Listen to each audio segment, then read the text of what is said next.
getir. Şimdi. Şimdi aşkım. Şimdi oğlum.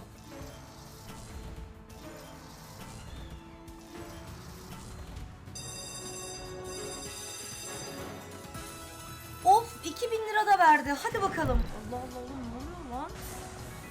Allah Allah. Büyük çarpan dedi. Kırmızı çarpanlar ya. Yeşil değil kırmızı çarpanlar.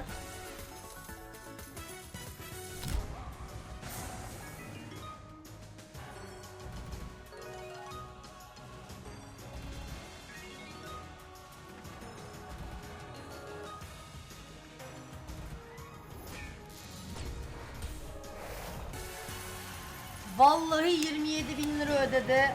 Helalsin lan Sude. Vallahi 27 ödedi.